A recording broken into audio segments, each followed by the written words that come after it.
Hello everyone, I welcome you all in today's video on the solubility. Solubility जो term है ये बहुत important है.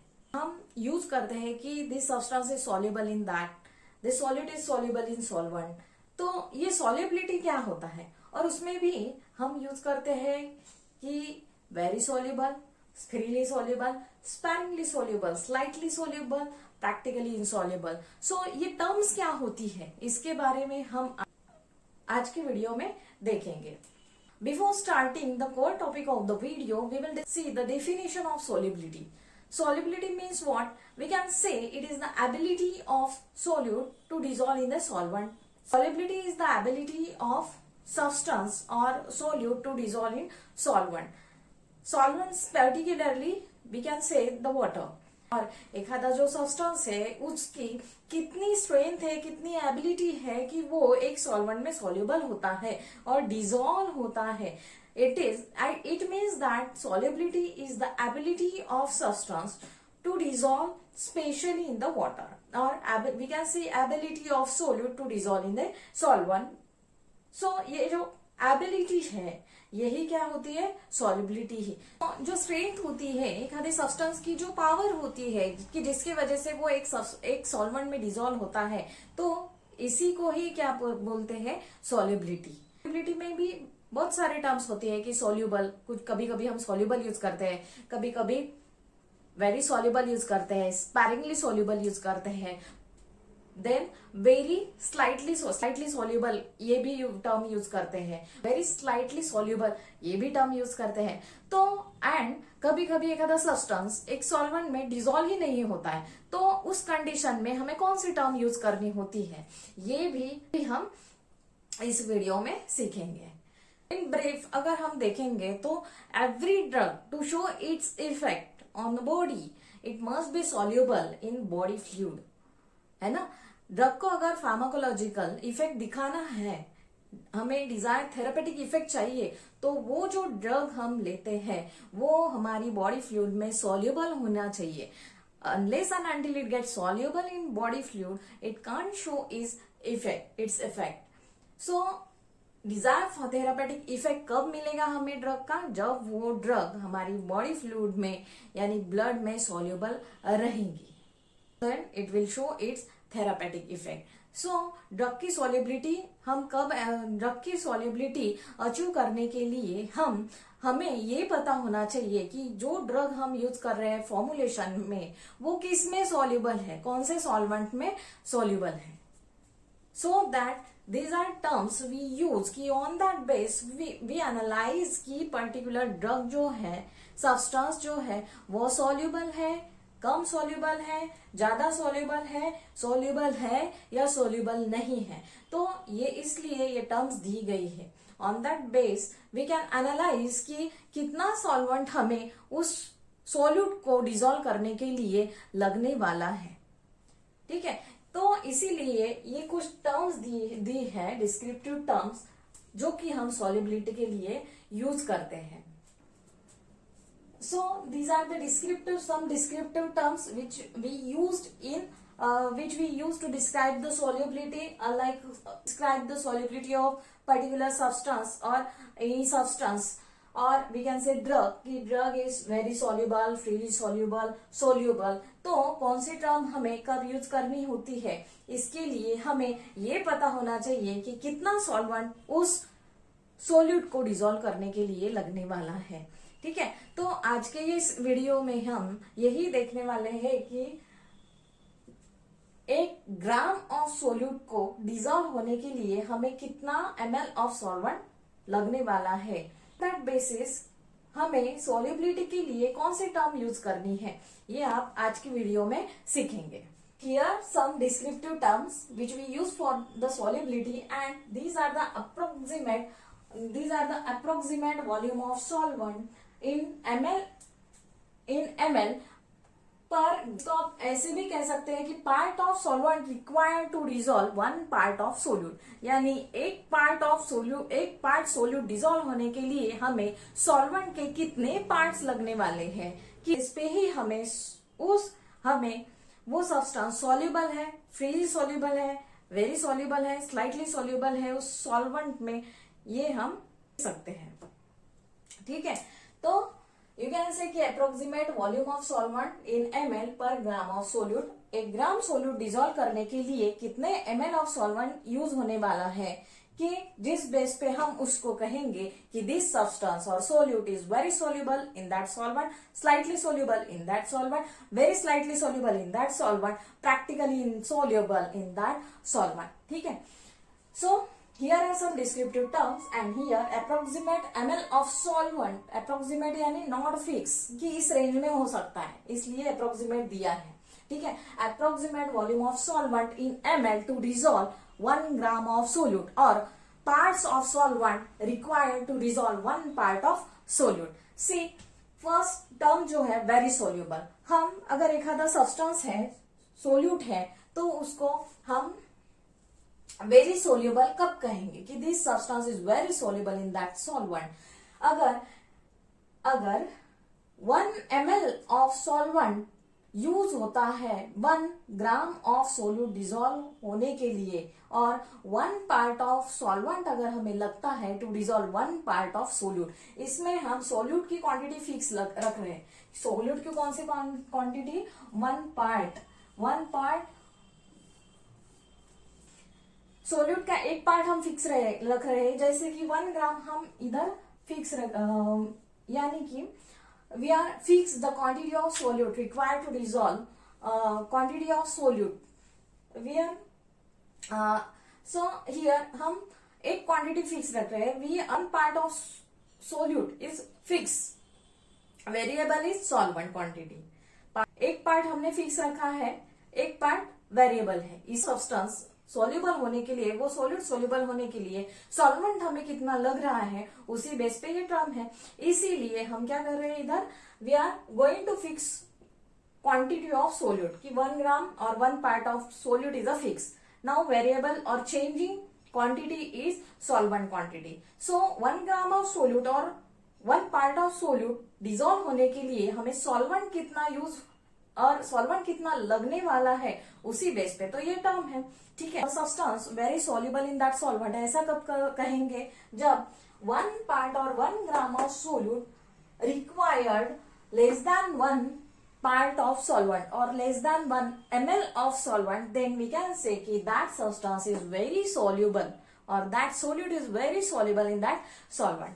अगर एक part of solute, अगर 1 part of solute and 1 gram of solute required to dissolve 1 to 10 ml of solvent or 1 to 10 parts of the solvent, means we can say कि that solute is freely soluble in that solvent।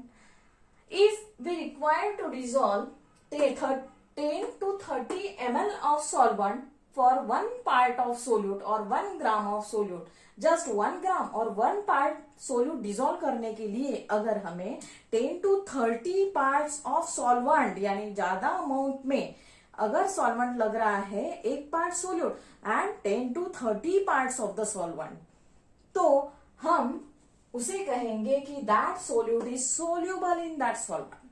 वो very soluble, freely soluble रहेगा क्या, नहीं, that is soluble in that solvent. If 1 gram और 1 part of solute required to dissolve 30 to 100 ml of the solvent, यानी solute का एक ही part लेकिन सॉल्वेंट के कितने part, 30 to 100 parts of solvent. Solute का एक ही ग्राम और सॉल्वेंट कितने ml लगने वाला है, 30 to 100 ml of the solvent, then we can say कि that solute is sparingly soluble in that solvent.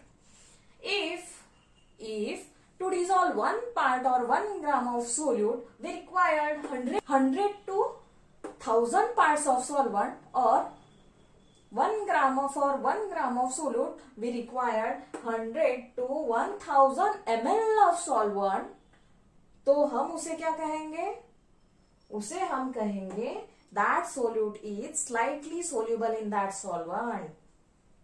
To dissolve 1 part of solute, if we required 1000 to 10,000 ml of solvent, or if to dissolve one part of solute, if that solute required 1000 to 10,000 parts of solvent, means large quantity of solvent, उसके 1000 to 10,000 times of solvent, then we can say that solute is very slightly soluble in that solvent. If to dissolve one part of solute required, if